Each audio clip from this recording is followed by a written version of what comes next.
Music by Gaurav Roshan। आप सुन रहे हैं अमित पटेल की आवाज में। नाचेलू जब तू कमर लचका के, नाचेलू जब तू कमर लचका के, लइका तो लइका ह बुढ़बो भीता के, जब ओढ़नी कमर में से कसेली रे छौड़ी जब हंसेली रे, दिल में पटेल जी के धसेली रे।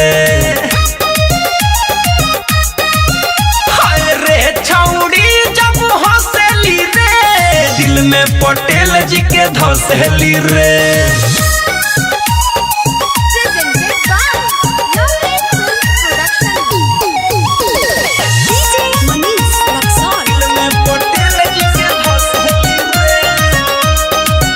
और हमारे से कर ले मोहब्बत के साटा, चाही तो बोल लिख दी 2-4 काठा।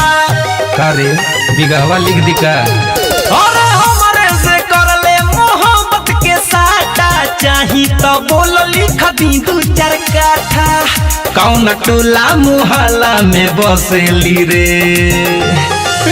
छौड़ी जब हंसेली रे, दिल में पटेल जी के धसेली रे।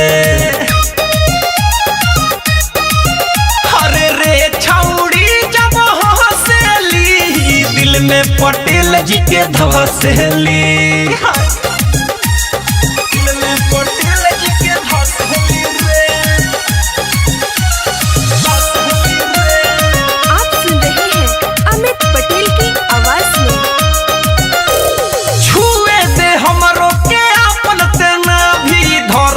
ले जो बोलेरो के चाबी, वो तो फॉर्च्यूनर भी लगा है।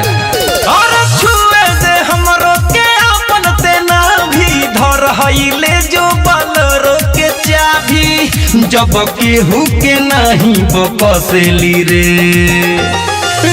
छौड़ी जब हंसेली रे, दिल में पटेल जी के धसेली रे।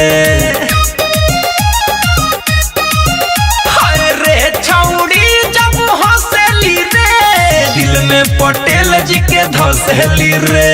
नाचेलू जब तू कमर लचका के, लइका तो लइका ह बुढ़बो भीता के, जब ओढ़नी कमर में से कसेली रे छौड़ी जब हंसेली रे, दिल में अमितवा के धसेली रे।